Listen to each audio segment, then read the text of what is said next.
All right, the Jeremy Scott Program, episode 10. Rice, baby. I'm here with Brad Rice. Hello. Happy to be here. I helped set up some of the audio stuff for this, and now you know more than me. You helped set it up, and then all of the settings you set up, I don't know how to actually make them into the audio file. So even though it doesn't sound that great, it sounded better. Okay. I just don't know how to master it yet. So we're partway there, but you did. There's a lot of settings there, and it looked good. Okay. Well, the episodes I listened to sounded fine to me. So They're better than the first one that I tried to. Don't look at the other Jeremy Scott Program channel. There's an awful buzzing sound. You won't make it through the whole video, but don't watch it. Yeah, how are you doing? You got a show tonight? I do. A secret show. I mean, are private gigs called secret shows? Is that what we call them? They're not advertised. They're not advertised. It's for a group. I don't know what group.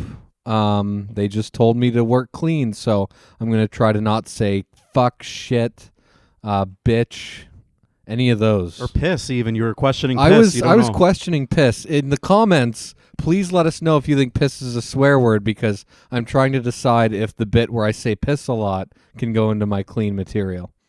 Watch you say piss, and they're like, he's a dirty comic. We're not paying him. We asked for clean. I went down to the superstore and got our beverages before you got here. And I was just going to go through the regular checkout, but the old lady that's there that's notorious for like IDing 50-year-olds was there, and I don't have my ID, so I went through the self-checkout. And when I was leaving, I don't know if I'm just tired or maybe I'm getting like starting to get my dad's dementia. I swear it said, "Thank you for shopping at Walmart." Maybe they took their self-checkout machine from what's like secondhand self-checkout. Would stores do that? Buy the self-checkout from Walmart? And they just didn't put reprogram it in their it? Store? Yeah. Like, fuck, it's already got the flow on there. It's already got thank you for coming. Like, that's a great message. I do like that you bought me a peach lemonade, cocoa lemon, handcrafted lemonade.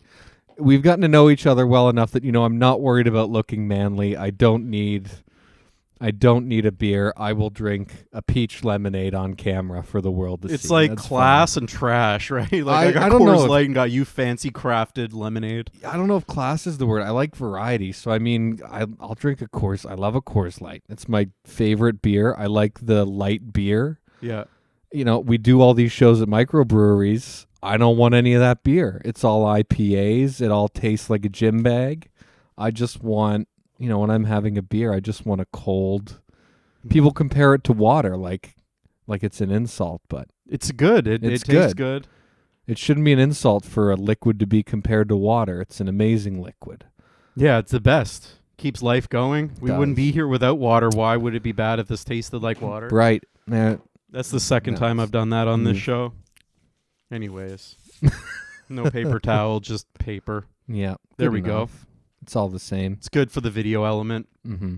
Yeah, I like when we go to those like very craft brewery places, and when the bartender looks like he's taking it too seriously. Yeah, I always go up and order a Coors Light, knowing they don't have it, but just so they can be like, "No, we don't have that," and then me be like, "I guess I'll have to get whatever you have." I usually make them bring out the old box of Wallaroo wine that they have underneath the bar that they forgot about, and pour that.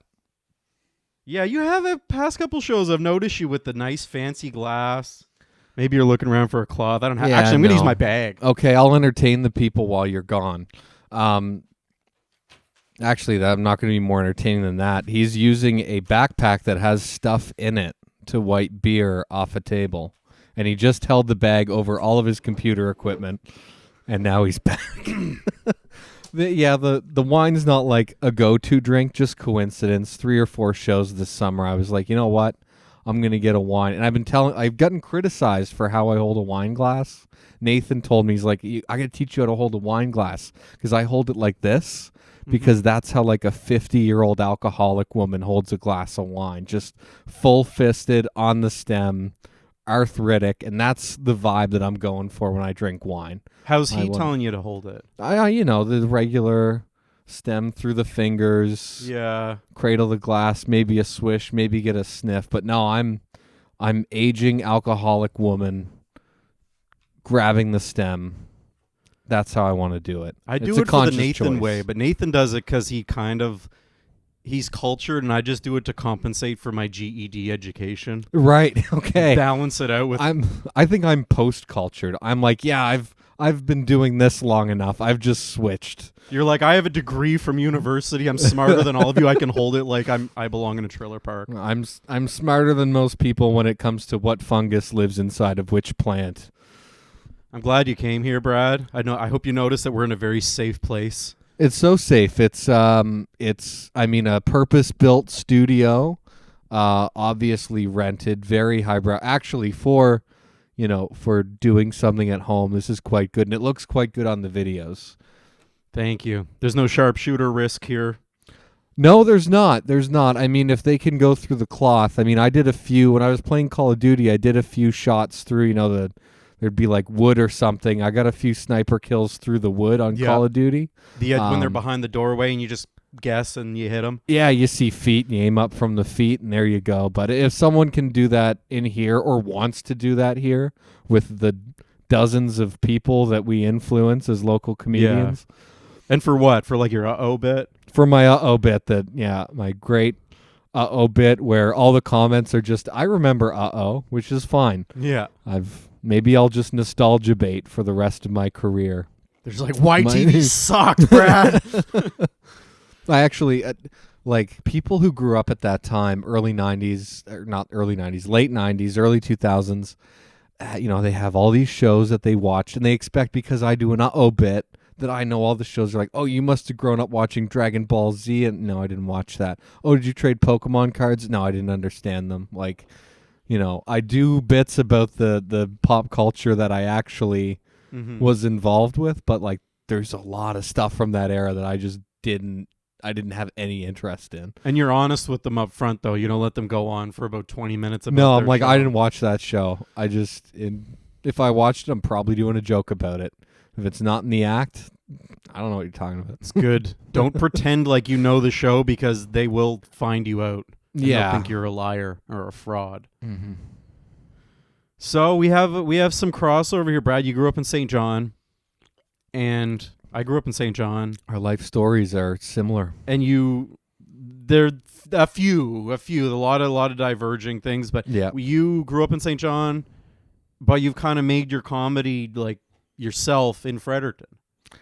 Yeah, I mean, how long have I been here now? A little bit over 3 years in Fredericton. I did about 2.5 years in St. John before moving. So the comedy career, time-wise, is split about halfway. Mm-hmm. But I don't have a lot of material that I do regularly unless I need to fill a long set that was written when I was a St. John comic. So I've also found my voice a little bit, and that's why my Comic Sutra headlining show was called 90's Baby, because I realized I'm half decent at the nostalgia bait when I do, have something that from that time that I was interested in. You don't come off as pandering, though, but it seems like a genuine nostalgia bait to you. You don't seem like you're just like, you remember this, guys, yeah? Well, yeah, like my best friend in St. John, our parents were best friends, so I was actually born with a best friend. Like, I was born into it. He was born in October, I was born in December. Our moms were best friends. Mm-hmm. I'm his son's godfather. Like, we're very close in that way. We're very different people, so at this point we're more like brothers than friends, but still very close in a certain way. Anyway, him and I used to work together in a big retail store, and we'd sit in the break room of that retail store and basically just wait for like older people who are working there full time to come in. And then we would just basically a conversation like this, talk about our childhood in front of them, and we would have people like keeled over laughing, just telling the same 5 stories over and over again. Like, we weren't prolific rule breakers or whatever, but when we went for something, it was going to be fun. Does he do comedy? He doesn't do comedy, no. Do you think he'd be a good comedian? He wouldn't want to do the public speaking. No. He kind of leaves it to me, but great guy to talk to. I have a couple friends. I'm really good friends with a set of twins. And if you can get either of those two guys on a rant, they can rant as good as any local comic. St. John twins, yeah. Okay. So I'm not going to say any names. Yeah, I mean, you might know them. Does it start with an S and an S? No. Okay, good. Forget them. Fuck those guys. No. Okay, yeah, fuck the SNS twins.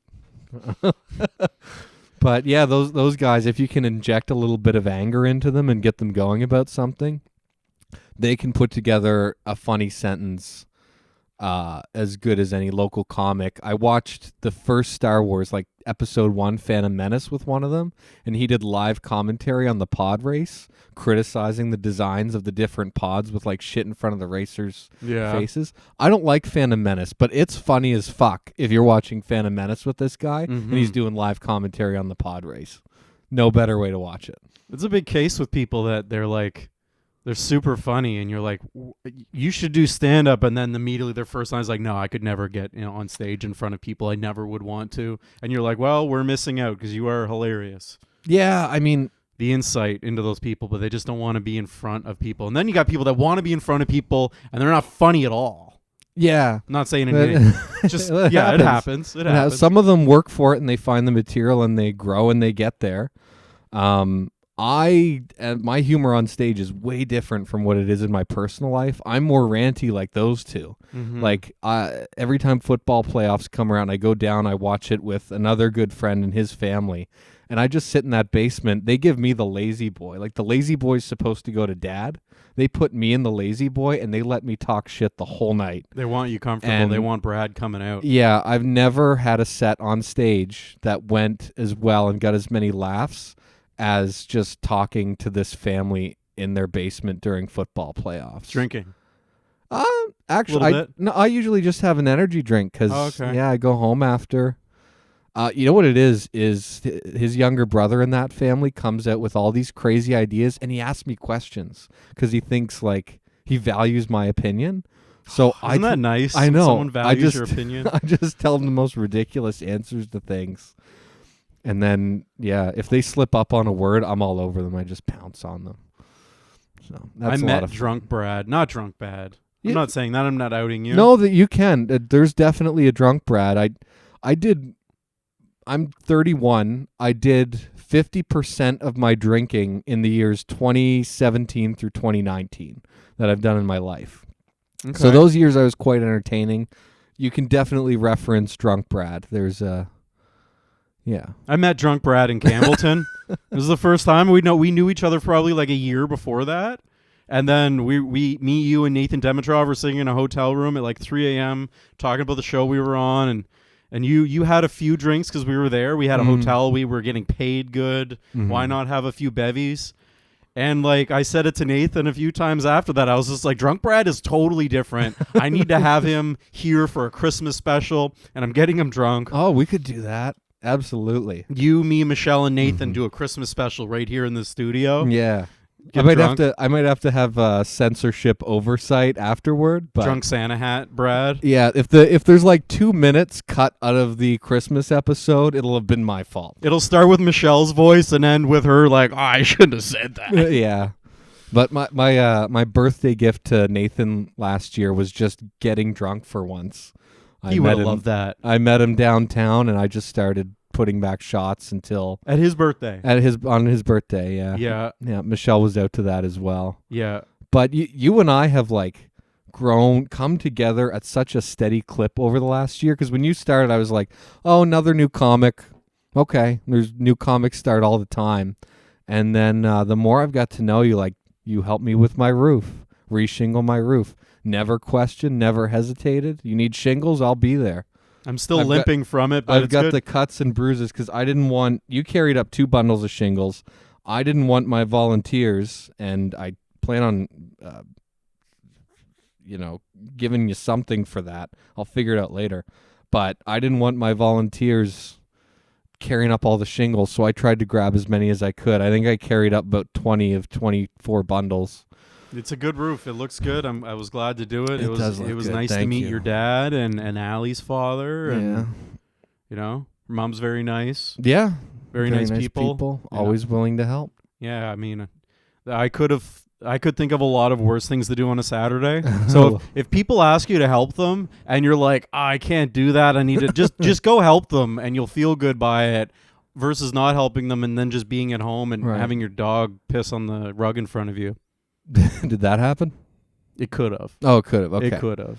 If I wasn't there. If I was there, it could have. But you might not feel good if you get heat stroke like I did. I got the next day I realized I'm like, yeah, my muscles are sore, but why do I feel like I'm getting the flu? And then as the day wore on, we kind of figured out that it was heat stroke. So got some water into me and I was okay by Monday. But I didn't get heat stroke. I did get a good tan because I got a haircut a few days before, so my head was all white, and now it's evened out. So I didn't get the heat stroke. I just got a good tan out of it. I don't get haircuts. I get sheared like a sheep because like this fro is going tomorrow actually. Tomorrow night. You have a 90s baby hair thing. I do. I might keep the fro if I was in better shape, but I cannot be chubby with the fro because I just look like the fat kid from Goonies or Fortune Feimster or a little bit like Katie Lang. Like I gotta I gotta keep it a little tighter until I can get a regular looking neck back. That's all I want. I'll keep the gut if I can just get my neck. You've got the hair, though, that you could cut the side, get buff, and just look like all the douchey 19-year-olds out there with the curly tops and the no hair on the side. Yeah, I could do Mr. Everywhere. Noodles hair. Get a scooter. Yeah, spaghetti strap tank top in the gym. Yeah, get it. Yeah. Just start having really douchey opinions and be like, yeah, Theo Vaughn is the greatest comedian, isn't he? Never seen him live. He's also the only one I've ever seen. Yeah. Carrying around a 4-liter jug of water. So you said in the beginning your comedy outside of, because I do notice that you're a very funny person. Well, thank you. On stage, you're funny on stage. You're funny off of stage, but they're different. They're different funnies. When you started in comedy, were you like that kind of funny, where you were trying to be ranty funny, or did you start out with your kind of your observations right out of the get go? Yeah, no, I've been chasing getting some of that rant type humor on stage for a long time. I haven't really figured it out, but thankfully I've got this little block of material that's good enough to get a few decent bookings around New Brunswick, and I can usually handle a set if someone's willing to give it to me. So yeah, I'd love to get ranty on stage. I just haven't figured out how, because actually my chess bit, a lot of people compliment me on my bit about chess. It's become a meme. I don't know. I assume the meme didn't come from people seeing mine, where people say, oh, the chess piece moves like this and the castle moves in a straight line. I started doing that as a bit before I started seeing memes online. And that started as a rant in a car where I was just driving with a friend, and I was like, he was talking about chess and he likes chess. And I'm like, I think chess is fucking stupid. And I went on this big rant about it. When I do it on stage, it's missing the anger that makes it a rant, but at least, it's funny. At least material came out of it. Yeah. So yeah, I don't know. I just don't know how to make it work. I think it's because I have material, and I'm always going to have material that isn't in the rant format. Mm-hmm. So it's hard to do a rant and then start doing, quick little cerebral jokes. People don't really follow you. It's hard to shift gears. It's hard to shift gears like that. Yeah. If I could be a Gilbert Gottfried or a Lewis Black and just get up there and be pissed for an hour. Mm-hmm. But I've also noticed that, I don't know if it's unique to New Brunswick comedy. It might just be an amateur, semi-pro level comedy thing where the audiences we get don't react to just a funny sentence or like a funny turn of phrase said aggressively the way they do in like a theater or they do for a professional comic that they're already they fans have to be of. Your fans already, and they just like you already, so they just want to hear you say things. Yeah, right? For you to just get a laugh off an exclamation, which is critical for rant-based comedy. Mm-hmm. The crowds seem to need something where you can point, that's the setup, that's the punchline. The punchline can be written well, and it can be a little bit shocking and catch them off guard, and that helps. Mm-hmm. But it has to be bang, bang. It can't just be, outrageous statement gets a laugh. It very rarely happens. I only have one or two statements that I can make that get that reaction, and believe me, I've tried to get more. I feel you. I had in the beginning, I think a lot of my comedy in like the first 6 months, you never met me then, was a lot of rants, of things that I just thought in the car. Yeah. And I would get laughs out of it. It would be like Kive laughing and like this really haggard guy at the bar laughing, and then he'd come up to me afterwards and be like, "You're really funny," and then just a bunch of dirty looks from people. So the ranting, I definitely see it's got to be like your crowd. It's got to be your thing. I think that's where I wanted to do the podcast, because a lot of my podcast episodes, for anybody who's watched this before, has been mostly my rants. Because it doesn't work on stage. It's like Tim Dillon, who's really funny. If you watch his podcast, you're like, this guy's hilarious. And then you watch his stand-up, and if you're a fan of his podcast, you're like, oh, this guy's hilarious. His stand-up's going to be great. And then you watch his stand-up, and it just kind of like... It's different. Not saying he's not funny, but the stand-up isn't as good as the podcast. Because his stand-up is still just rants. Yeah. But he loses like 80% of the people, especially when it's like a guy brings his girlfriend to this show and is like, this guy's really funny, and she doesn't get the rants because she doesn't get the cultural things behind those rants. She just hears this big guy on stage angry. Yeah. I mean, when I started comedy, some of the most recent really popular comedy was Tom Segura's first 2 specials on Netflix, which still hold up as great specials. And John Mulaney's first couple specials on Netflix. And those are 2 guys that they get laughs based on the way they say a line. And it can be part of the setup. Like Tom Segura has this cadence of like, I can't even think of an example, but it's kind of like, huh, huh, huh. And that'll get a laugh. He's just unintimidating. He has a good way to... Yeah. And I think... I think that it does take talent to write that and find your own voice and your own turn of phrase that's going to get a laugh. But I think you can only get that if the people watching you are a fan of you or view you as competent and a big deal, which if you're on Netflix, that sells itself. Whereas us, most of the time in front of a new audience, the first thing we have to do is convince them that we're not about to waste their time. And that's a big one. I mean, I've been asked for advice by new comics, and I'm like, I'm not a pro. I shouldn't be giving advice. But that's the only thing I'll say is don't waste the audience's time.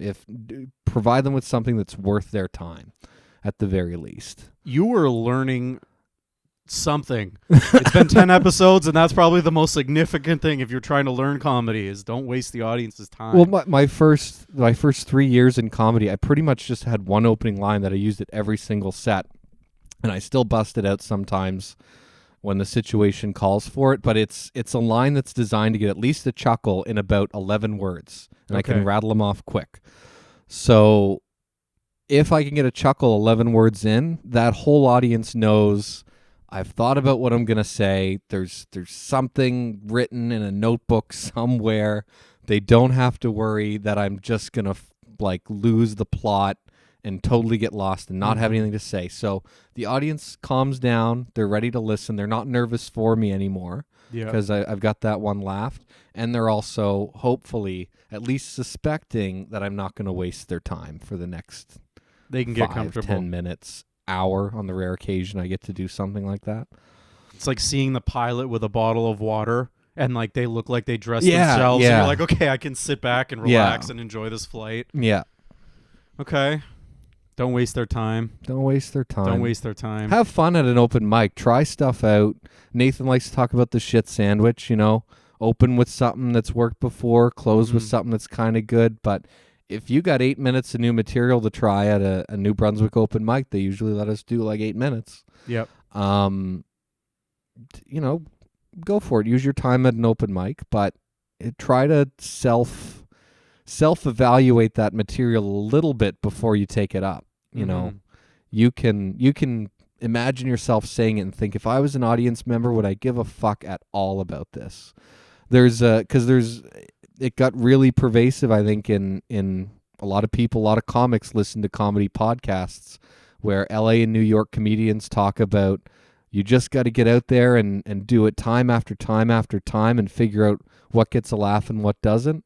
That's partially true, but if we don't have the time here, you don't have 6 mics in a night to we go don't to. have 6 mics in a night, so you have to be able to edit yourself, visualize yourself, and see is there actually anything behind this material. That's the key, I think,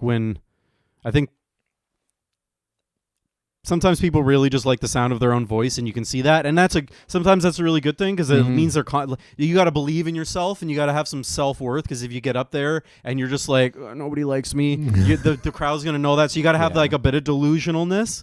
But like what you said, is this actually funny? Like, you need to be able to look at yourself and say that bit, pretend you're not yourself, and be like, would I laugh at this? Is this actually funny?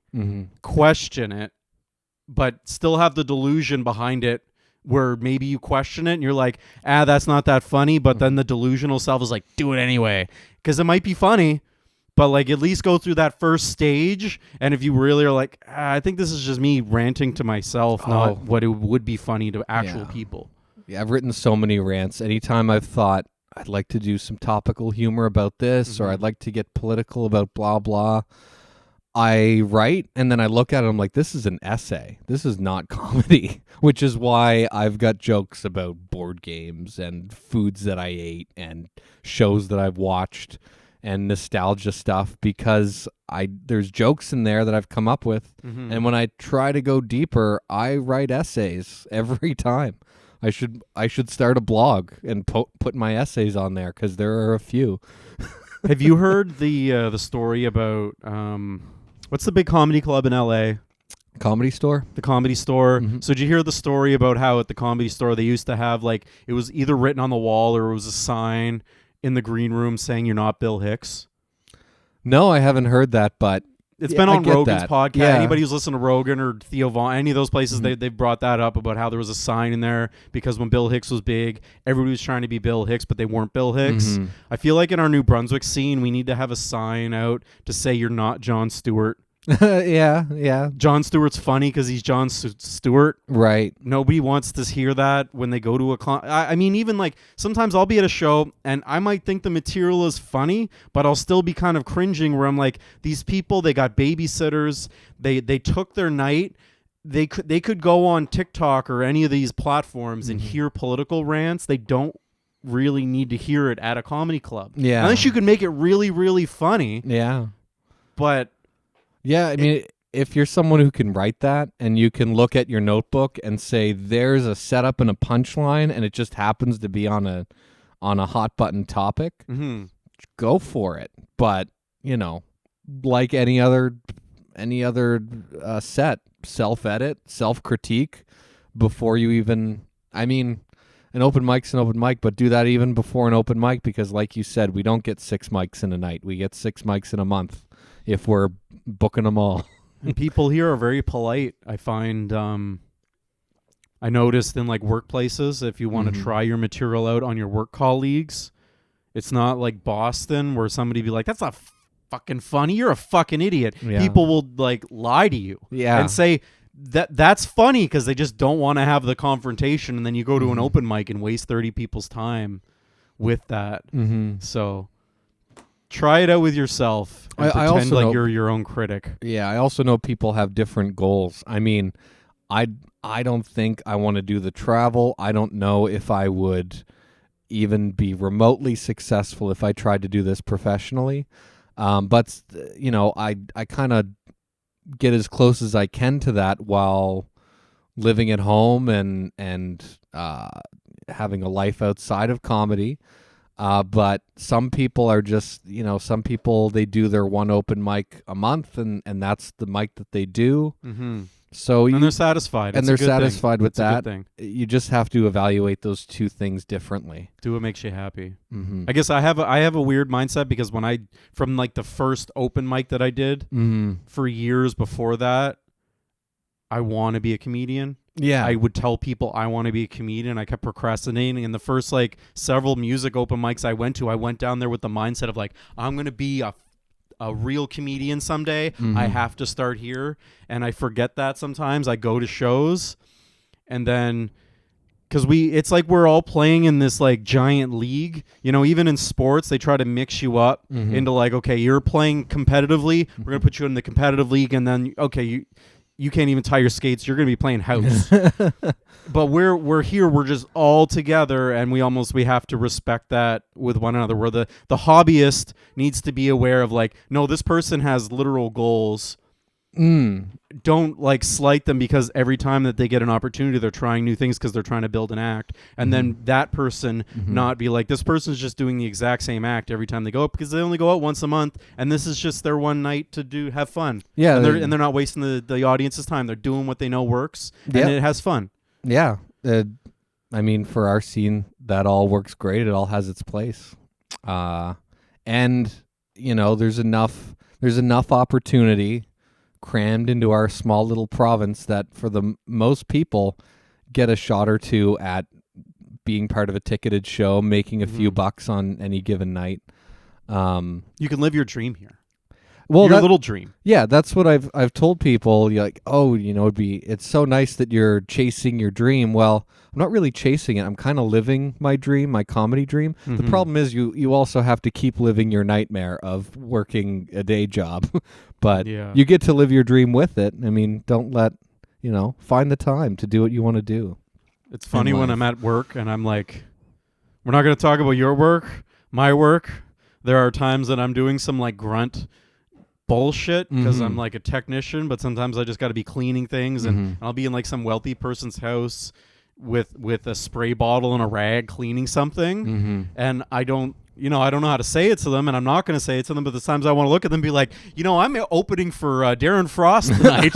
Yeah, I'm going to be a big deal later on tonight. People are going to think I'm somebody. Right. People are going to ask me, there will be, I think there's a few people, if you're doing a ticketed show, there are people in the audience that think, even as an opener, that you're making a living at this, because they're not doing the math of multiplying the ticket price by the people in the room and then thinking, could two people make a living, could an opener make a living off this?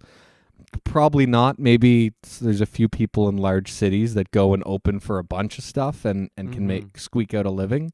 I've heard from traveling comics that even in cities the size of like Edmonton, you get there's 5 people in Edmonton that get enough private bookings throughout the year and clubs and stuff that they make a living at comedy without leaving or being known outside of Alberta. So there is that. There is a difference between the celebrity and the working comic and the local dedicated amateur. I wouldn't want to change their mind though. Like if somebody like when we were in Campbellton and that woman asked for her autograph, I didn't want to change her mind and make her think like, I have a day job. I don't actually get paid much. This is the first time I've gotten a hotel room. I usually sleep in a van. Right. You know what? I don't think they care. I think people would know they're seeing a famous comic before they see them.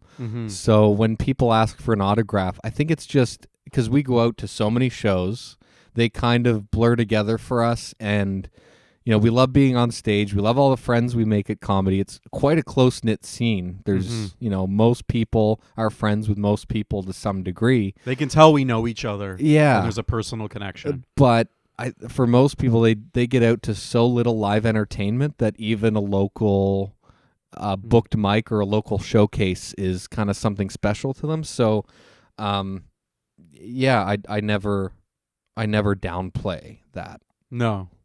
Like I remember as a kid thinking that the clown like just went home and was dressed as a clown and lived in like a clown house. I didn't picture them going home and being in like a white beater and smoking a cigarette and looking down the barrel of a gun.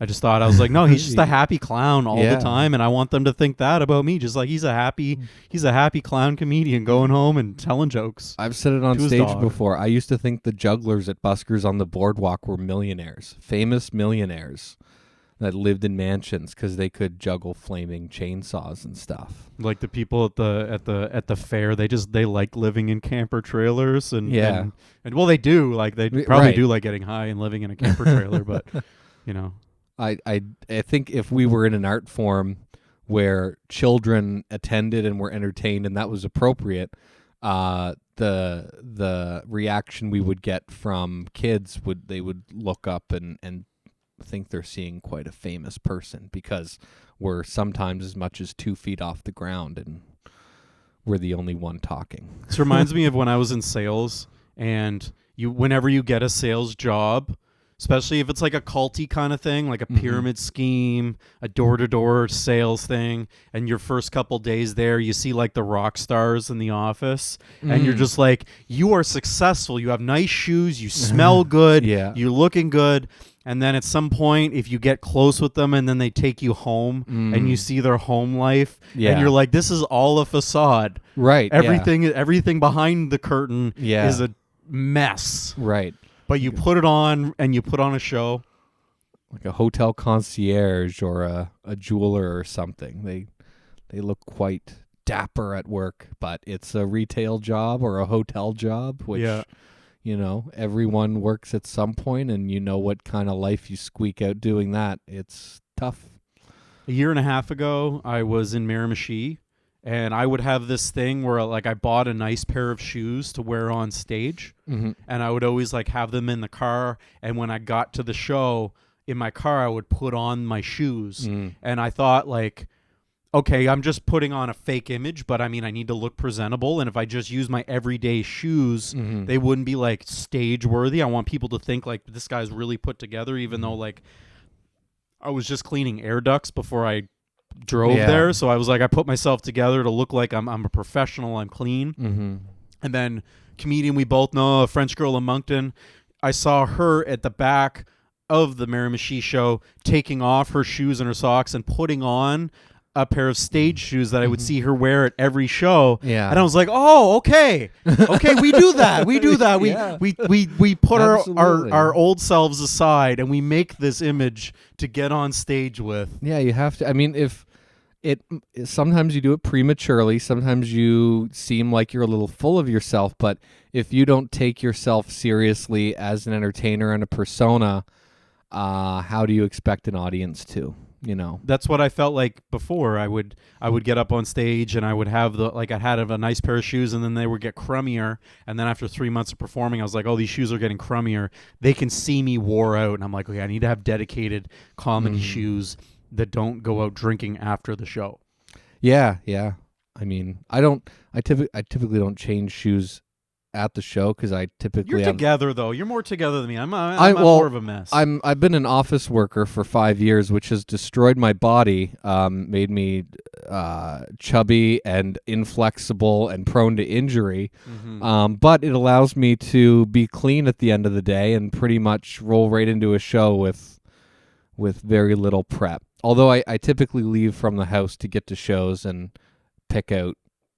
I have a little system. I've been doing the unbuttoned shirts to hide the girth. And I've realized that as a bigger guy, if you can buy a good pile of T-shirts that fit really well, you can dress up yourself up over that, and you don't have to obsess so much over the perfect fit, or is the shirt riding up when I put my hands up? Is a button gonna pop? Like, just get the perfect T-shirt for you, and then do whatever you want around that. Get multiples. There's bigger guys watching. This took me 31 years to figure out. Denver Hayes. I mean, maybe you can look at them as a sponsor for this episode. They probably won't. But I wear Denver Hayes We T-shirts. get 100 views. I might reach out to them and be like, do you want to reach 100 people? They've already watched it, but can you do it after the fact? They got tall sizes in every size and color. Sponsor our Christmas special. Yeah, absolutely. Coming soon. Yeah. Christmas time, obviously. Yeah, you're pretty together. You're not, you show up, you're yourself, you're authentic. You're not like pulling into the parking lot with like a dented up car and cans falling out when you walk out. You're yourself, which is good. Yeah, actually there's a lot of cans in my car right now. I'm going on a little energy drink diet 7-Up kick. But that's beside the point. There's a 7-Up energy drink now? No, just two separate things. I'm drinking both energy drinks and Diet 7-Up. Have you mixed them together yet? No. I like bubbles, and typically I can drink just a carbonated water and be happy, but the last month I'm like, I need the sweetness. I don't want the calories, so I'm drinking diet. But I see. When I got you those, there's no sugar. Oh yeah, that's fine. Probably a whole bunch of other bad stuff, but no sugar. Yeah, that's fine. They're handcrafted. They're low sugar. I mean, it's definitely better than a pop.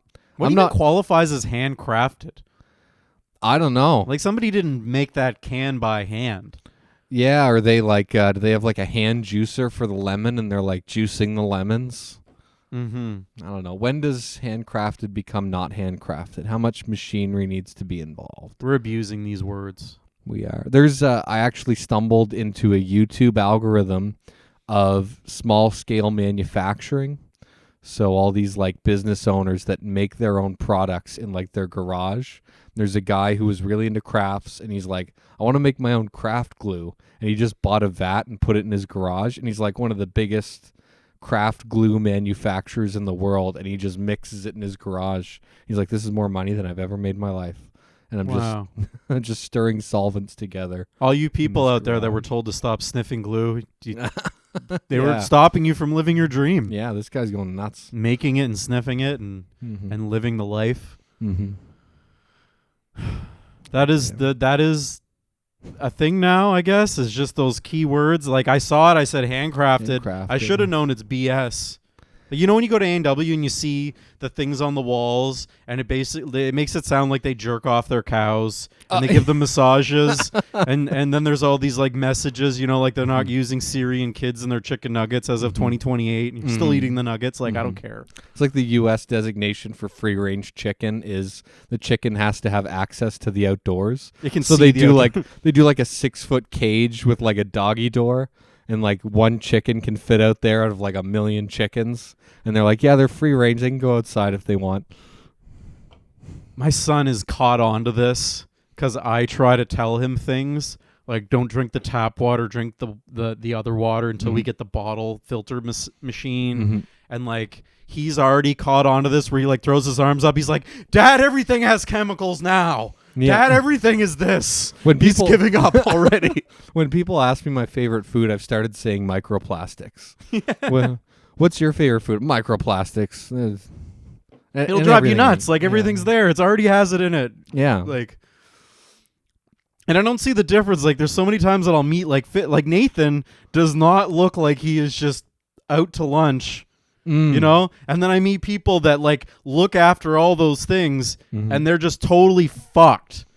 They like their mind has been so consumed with like I can't eat that, I don't want to do this, I gotta stay away from that, I don't sleep beside the phone. And then they're just nuts, and then Nathan's just like I don't care, and then he's just funny as hell on stage and just lives his life. There's like a case by case thing where it's like, you know, if you do all the healthy things, there's like a tipping point because I mean it's anecdotal, but a while ago, people were pointing, it wasn't a vegan teacher, but there was some prominent vegan, and it showed she was the same age as Rachel Ray, who is a chef that puts butter in everything, and it showed them side by side, and the difference was shocking, and Rachel Ray was looking better. But I've told people that as well, because I've gotten compliments on my skin. I'm quite baby-faced, but if people ask me about my skin, I say I've been gaining like a pound a month for the last 5 years. So I'm just constantly, anytime a wrinkle's about to form, I just puff it back out. Like I'm constantly... Okay, you're pushing it out. I'm pushing it out. So there's something to be said for that. You're on the Dean skin routine. Yeah, the Paula Dean. So shout out to you. No, you know, our friend Dean. I'm not saying her name, but she knows what I'm talking about. We're having fun. Okay. I didn't know. She talked about her interact. It's a skin routine to gain weight, and it smooths you out. I haven't heard that bit yet. I don't think. Okay. Moving from St. John to here, I expected like, oh yeah, everyone drives everywhere for shows. Like I'm still going to see everyone the same amount.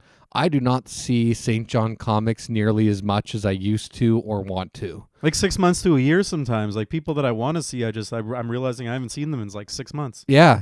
On Facebook, I see them all the time. I don't see them in person. In St. John, I was very close with Scove and Tay, and I came up to Fredericton, and they went over to Moncton, and I don't see them nearly as much as I would like to. I saw Scove last week, but and I'm like, I'm driving around for shows. They're driving around for shows. I just don't know why our paths aren't crossing that much. I think it's also the comedy scene's reached a point where people are building shows based on material. Yeah. So I'm getting lumped in with, I shouldn't say lumped in, it's not a bad thing, but I'm getting booked with other people that have, I won't say clean material because I swear, but material that doesn't have much. We're getting put into cliques, and we're almost too small to be into cliques because then like we're just it's the same we're in show these bubbles everywhere. It's the same all the time. Yeah, and it's not social cliques because I'm just as close to a lot of comics when I'm with them as I am with you and Nathan and some of the people that we work with frequently, but I just don't see them as much anymore. I remember when I started, it felt like all of the shows were very mixed together. Yeah. They were very mixed, and it almost complements itself. Like for the most part, everyone's still welcome to book any mic they want. Like there's very few riffs, like substantial rifts between people in the comedy scene here. Even when there are rifts, we still show up and we're polite. Like I don't think I've ever seen a fight break out. Has there ever been a physical fight at a comedy show? I don't know. I mean, I would probably, the most likely physical fight to happen is probably me and someone that I'm actually really good friends with. Just passive aggressiveness. Yeah. That's all it is. Do you mind if I smoke in here? You can smoke in here. You own this. Well, I'm being polite. I know you don't smoke, but I don't smoke. I was raised with two, I shouldn't say two. Dad was never really a chain smoker, but he smoked in the house when I was growing up. And then stepdad smoked when he came into the scene. I used to wake up to the smell. I don't mind it. An occasional whiff of secondhand smoke is... That's good. It's nice to me. It's a nice little flavor. That's why I wander out with the smokers a lot at shows. And also, you're missing out a lot of the social aspect of a show if you're sitting inside on your phone thinking, oh, I don't smoke, so I'm not going to go outside. Well, I mean, how much do we get to talk to people at shows? You see them come back in laughing, and you're like, what did I miss? There's a whole different dynamic out there. Yeah. So I go out. I go out with the smokers at shows quite frequently. So it got me back in. I stopped for like 10 years, and I'd like to say that I'm mostly just a pod smoker. I like to smoke on the show. I like getting into the rant, and then like, because it reminds me of when I was like a teenager, and we would all be like driving around in a car and just talking shit and smoking and talking. It was fun.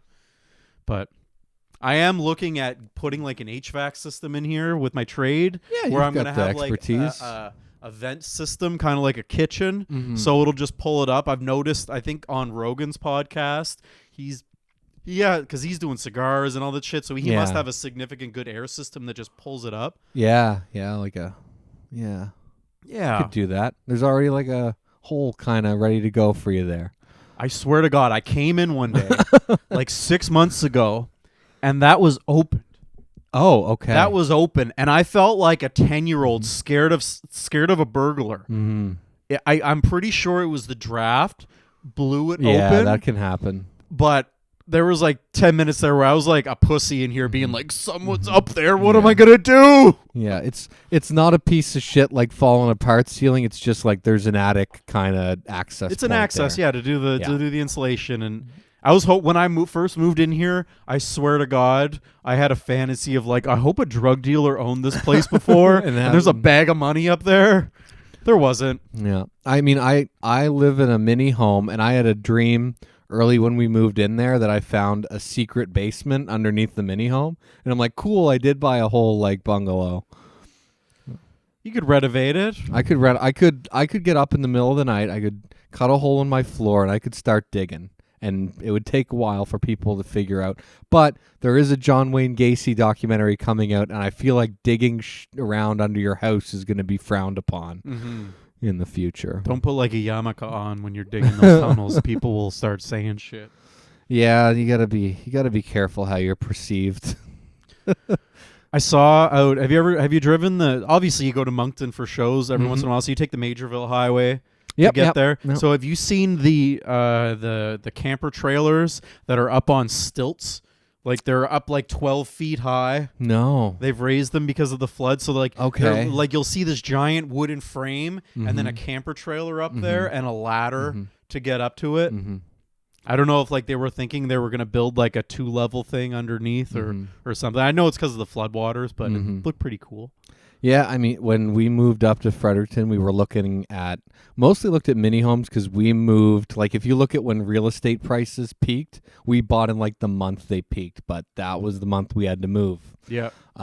So we looked at like these cheap mini homes down in like Lincoln area, and there were issues with them, and we'd meet real estate agents. We'd be like, so does this area ever flood? And we were with 2 real estate agents once, and their eyes got wide, and they started nodding at the same time, like, we like floods. Money, but we'll tell you it does. Like, it floods here. You can't even get out of the neighborhood. And I was like, okay, maybe we'll look in town. They're like, it's like Coors Light. It just rises up through the floorboards every year. The bank was going to let me spend an amount of money that I did not want to be on the hook for if I had to renew at a higher interest rate. So smart. You're a responsible guy. I am. Just buy in when you can. Think about the consequences. Well, later. we did that, and then both our vehicles went, and we had to buy 2 vehicles when vehicle prices were at the peak, and there was no supply. Double fuck. And we had to. I mean, talk about starting on hard mode. Mm-hmm. But mortgage renewal, we're not going to be too worried. The cars, we got them. It was at a time where the difference between buying a used car and a new car, you would just get new because of the interest rate. Like if you were I used to sell up cars. That was classic. If you were looking at like a 2-year-old used car, you were like at that point we were like literally for 8%, the same 9%. Money you can get a new car or less. Yeah. So when you talk about me looking put together, that's part of it. I drive around in a car that I bought new a couple of years ago because it was the most economical option, unless I wanted to be making appointments with a mechanic every 3 weeks, which to me is worth a lot of money to not have to constantly change plans and fucking rearrange your life to get a suspension part put on. Like, it sucks. I wish we lived in California because I like old cars. I like beaters. I like fixing them, but it's the rust. You can't have a 10 or 15-year-old vehicle because even if you're like, I'll pay the mechanic to fix it every 4 or 5 months, it's just rusted out and there's... Yeah, and bodywork's expensive.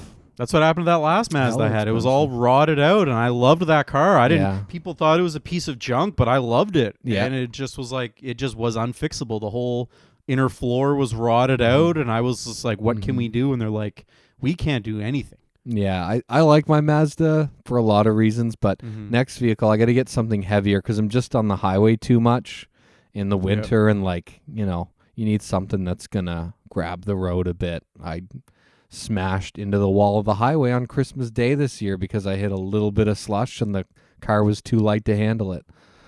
So I could see you in like a Suburban. I mean, a Tony Soprano SUV. It fits my frame better for sure. When my back was messed up 2 years ago, getting into that low sedan was a challenge. Would you sleep in your car on the road? I'm not above it, or the car I have now, I would sleep in it. I mean, I'm going to Toronto this weekend, and I'm debating on whether or not to even book a hotel because I'm flying to Toronto 8 a.m. Saturday. Have you watched the news? Don't sleep in your car in Toronto. No, I'm flying. Oh. My flight there is 8 a.m. Saturday. I fly back 8 a.m. Sunday. I'm hoping to get a late night spot. I'm like, when can I check in for my flight? Because if I've only got 2 hours to kill before they'll let me check in, I'll go to the airport. The airports are safe. The airports are safe. Let us know in the comments if you think the airports aren't safe. Should I book a hotel in Toronto this weekend, or should I find a place to curl up at YYZ? People are commenting, I wouldn't fly at all. Have you seen the flights lately? Yeah. And I'm trying to get a spot. I've never done a spot in Toronto. I got a couple hot tips on like show up to this club and they might give you a couple minutes. Ryan Whitaker said something to you. He said, he actually. Well, he sent me he sent me a comment referring me to a club that I had already contacted. So thank you, Ryan. I appreciate it. Ryan's going to be on the next This Might Be Funny. Oh, nice. Oh yeah, he is. Yeah, Ryan and Arif. Our show that we mutually run that Jeremy does all the planning for. I'm quite happy with it. I mean, I was skeptical when it started about the bucket pull format. I like a traditional stand-up show, but I think the shows are entertaining. They're going well. Mostly it's comics who are already in the scene that are putting their names in that bucket. And if they want to be doing more jokes, well, they've got the interview they can take over that interview and do what they want with it.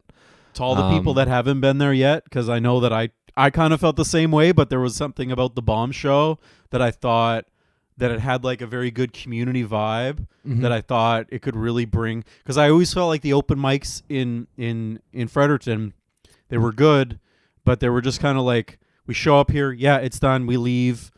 And I thought when I was at the Bomb show, it almost had like an event vibe.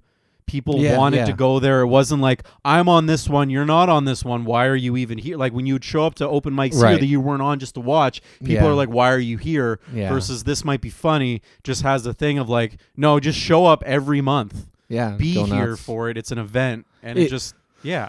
If you're driving in, you may want to check it and make sure we're not expecting 40 names in the bucket for some reason. Yeah. But yeah, we can. And if you're a brand new, if you've never done stand-up before and you want to do your first set on This Might Be Funny, if we pull your name out of the bucket, whatever you do, your interview is probably going to be, who are you? What comics do you like? Do you want to keep doing this? Here's where we can get you on. We're not going to be making fun of your outfit or your... It's not that kind of show. It's not that kind of Kill Tony style show. We don't roast people. Unless you do it yourself in the set. Yeah. I may play off something. If you make fun of yourself, I may play off that as well. But I've heard this great piece of advice. I can't remember. It's a professional comic who said it. I don't think it was Louis C.K. Said, in terms of making fun of people, you can get away with making fun of pretty much anything about a person as long as you don't make fun of who they are. You make fun of what they do.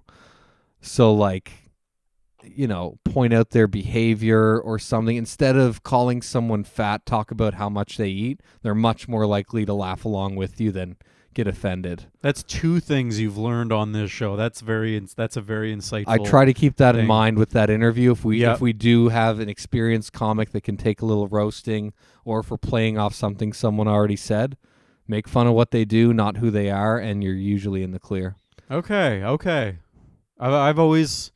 The roasting thing for me, I like roasting. I've done decent at roasts. Yeah. But like roasting when it isn't a roast for me has always been like, I don't want to hurt your feelings. I want it to be funny though. Yeah. And that line, that's a good thing though, about what they do, not who they are. Yeah. And we don't even know who they are. There's times we've known people and then we're like, I don't even know this person. Yeah, I think you do, but happened. Yeah.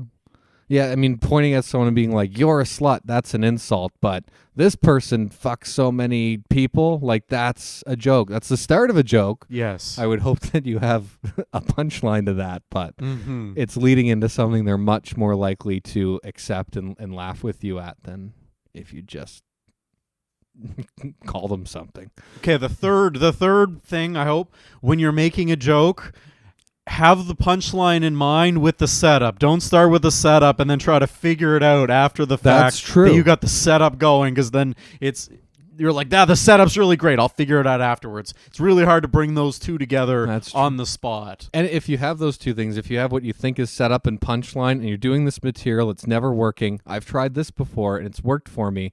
It saved a lot of bits that I thought were shit. Switch them. Whatever your punchline was, do it as the setup. At some open mic or free show, just to see how it goes with a good crowd.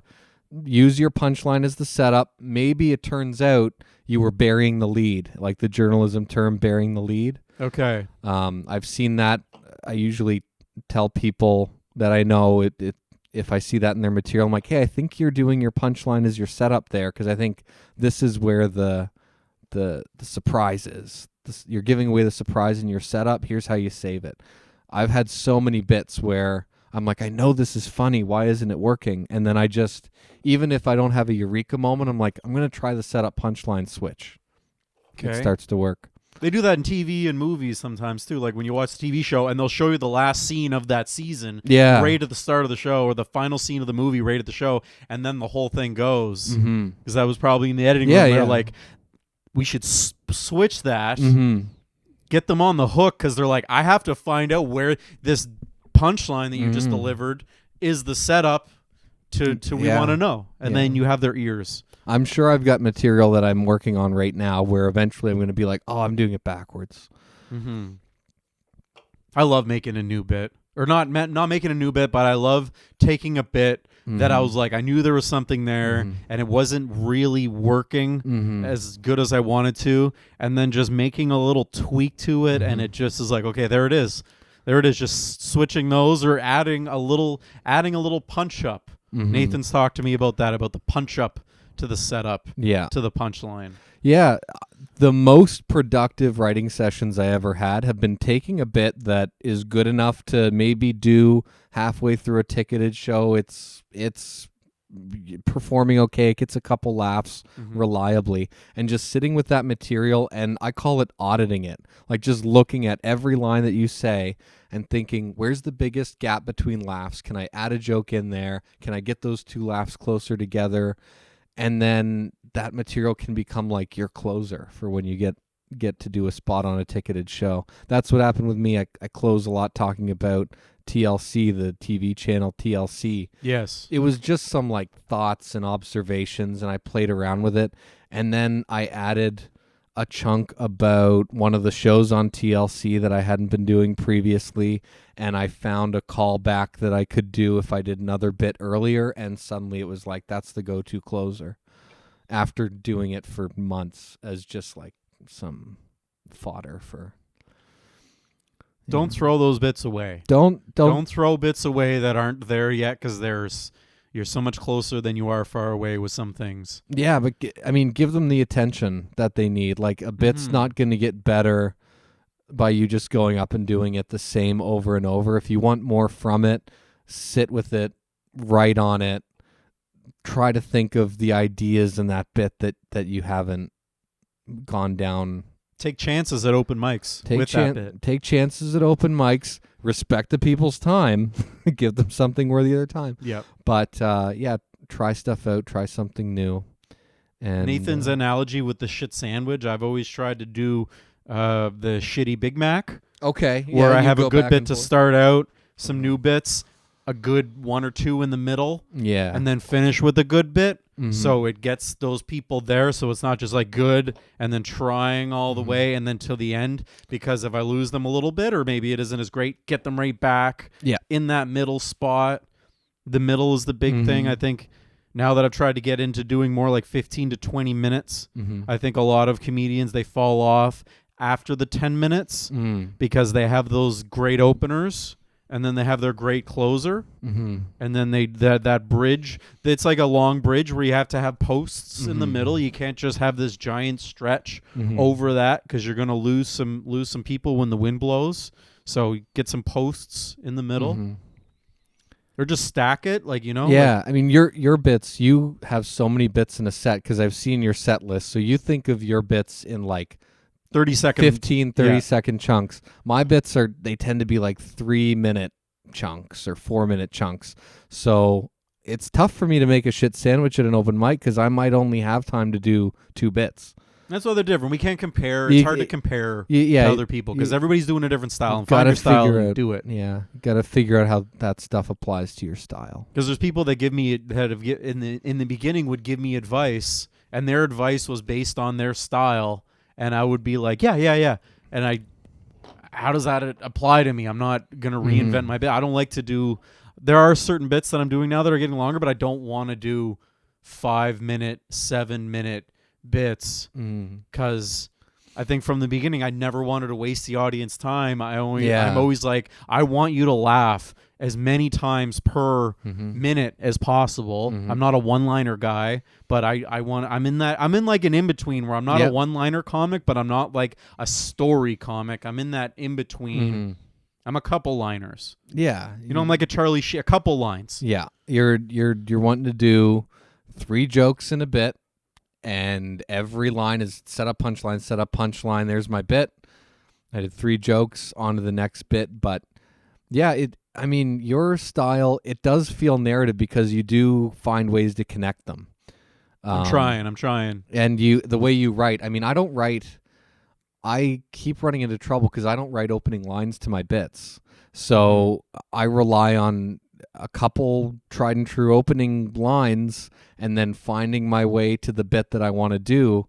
And I've realized I'm like, I need to just write some opening lines for some of these bits so that if a set goes cold and I want to do this joke that I know is right for this audience and get them back a bit, I can go into it and I don't have to worry about weaving some transition. I was told... So you're definitely ahead of me writing in that aspect. I was told it came hard because I was told in the beginning I went to one of these shows, the Tap Room. No, it wasn't Tap Room. The Local.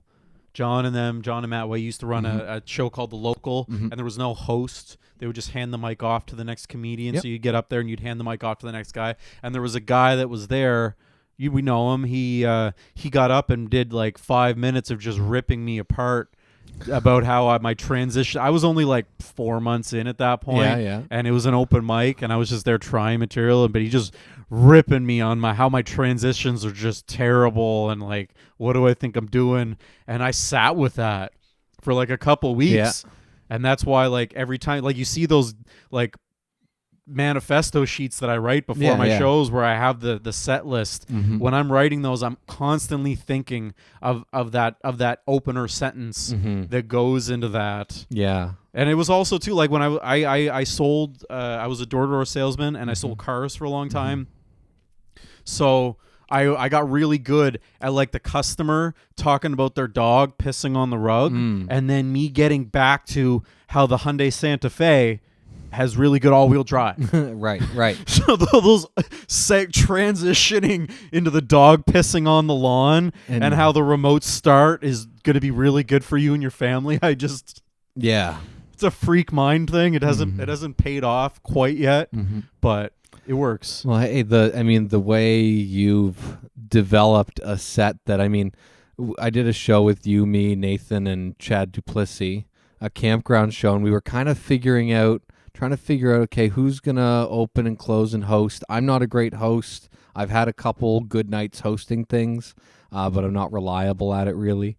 And it was it wasn't even a ticketed show. It was a show that we wanted to do. The campground was paying us. The campground was paying us to be there. The campers weren't paying to be there. And I've been fortunate enough to be trusted to headline a couple things. So I think Nathan, who books so much, and I'm so thankful the amount of shows he gets me on and gets so many New Brunswick comics on, he just thought, I'll have Brad headline this. And I was kind of like, my material right now, I've got a couple tried and true bits. I'm kind of between good moments. I'm building something new, hopefully.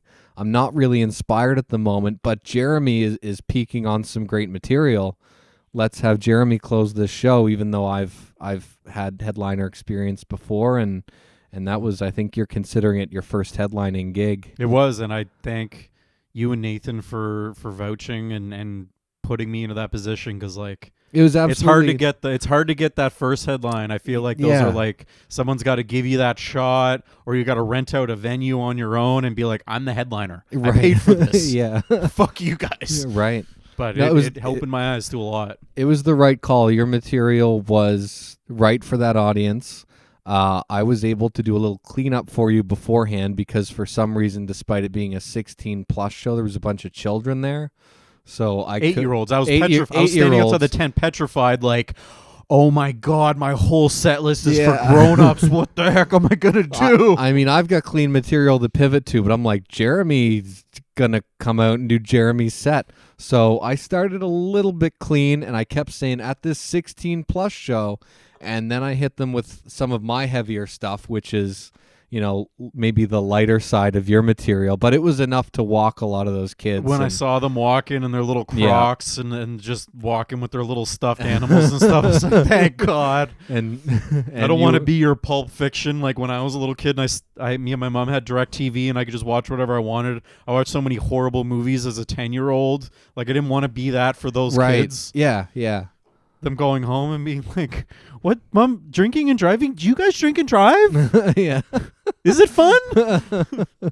and those adult campers who were a few beers deep by the time you went up. My material, there just wasn't like enough meat. There wasn't enough for them to grab onto, and I kind of saw that happening where like there's some dirty words, but they're not really going to feel like like we're pushing anything or it's not going to be enough for them, and your material hit that standard. I think I anticipated that for a campground show, and yeah. It was a tough crowd because like the crowd that was in the tent was a little bit more reserved, but there was apparently a whole bunch of people outside the tent that I couldn't see. I was told that were like they were laughing very hard, and they were on ATV golf carts. They were on golf carts outside, and they were having a grand old time. And then for me, the best part of the night was after the show ended at the canteen, they had a big deep fryer that they were throwing stuff in. And they said, you performed, we'll throw whatever the fuck you want in this deep fryer. Mm-hmm. You can have as much free food as you want. So I got wings, I got matzo sticks, I got a Mars bar. I had a great night. We left you alone with the cabin that night, get you some privacy. Me and Nathan went downtown to this block party, and That was fun. that was a fun time. His uncle was there, and he just followed us the whole night, which I anticipated when he first came up to us because I was like, "Oh, cool, Nathan's uncle." Yeah, talking to him and chatting with him, and then after like 10 minutes, I was just like, "Oh shit, you're gonna follow us this entire night. He's gonna be here. We're not losing you." Oh no, that can be bad. It can be not so bad. The worst thing to hear as a comic when a show is ending is some drunk person wandering over to you. Like compliment me, insult me, fine. But when they go, I got a joke for you. That's what he did the whole night. As soon as he knew I was a comedian, heard I was the headliner, he just kept, I have jokes for you. And then eventually, I didn't get rude, but I was like, you keep them. You keep them. Yeah, keep them. You do that. You go on tour with that. I'm not telling you you're not funny. Sign up for an open mic. It's not hard to get involved in our comedy scene. But like, I don't want to hear your fucking bathroom reader jokes. Yeah. You know, your take on Trump or the border right now. It's not. I'm not up for that. Coming down from the high of a show, and you're asking me, knock knock, who's there? Like, just anything else, please. You got to go get to a show. I do. I've got this private booking because I'm a. You don't even know what you're walking into. You don't know if it's an old folks' home. Is it a political party? Is it something? But you got to be clean. I've got to be clean. I was invited to do shows for political parties before, and I chose not to do shows for political parties because they'd want political humor, which I don't have. Like, I'm going to walk into the set to do a set for the Libertarian Party, who invited a few New Brunswick comics, and I'm going to do my jokes about going tubing on the Nashwauk River. They don't care. They're thinking about their party. I pitched them on that show, and I gave them a very fair price. I didn't lowball them. I gave them a fair price so I could bring good acts and pay them. Yeah. I guess it was too much money. Okay. So it was like kind of a contradiction where they're like libertarians, where they're like free market, we'll all make more money. And then I'm like, here's what this costs. And they're just like, no, we'll go with the welfare comedians, please. Oh, okay. Yeah. Maybe that was it. I don't know, but they didn't like the money that I was going to charge, but it was a good price. You would have got a good show. I think they contacted you. Then I don't remember they contacted. They contacted someone else who contacted me about being on the show. I was like, I don't think I'm the right guy for it, and I referred them to someone else. And I hope that show happened, and I hope it was fucking killer the whole way through. I hope they had fun. I hope they had a good night. If somebody wants the Jeremy Scott program on a corporate booking, think again. Yeah, we got to get you to your show. It's a clean show. That's why I was not asked to be on it. I do have clean material somewhere in me, but it's not going to be there tonight. I don't know if mine's going to be there. I've got to get in the car and get my notepad out and write down every clean bit I've got. And figure this out. And take your beverage with you. These are gifts from the Jeremy Scott program. Oh, thank you. So this one's peach lemonade and that one's lemonade. Oh, no. They're not sponsored. Peach. Don't bring the name up. They didn't pay any money for this. Lemonade. Canadian made with real maple syrup. Yeah. So thank you for being on here. I hope we have a good Christmas special coming up soon. You, me, Nathan, and Michelle Petit. It is semi-planned. The desk won't be here. I plan on Christmas decorations. We're going to expand the walls a little bit of the program.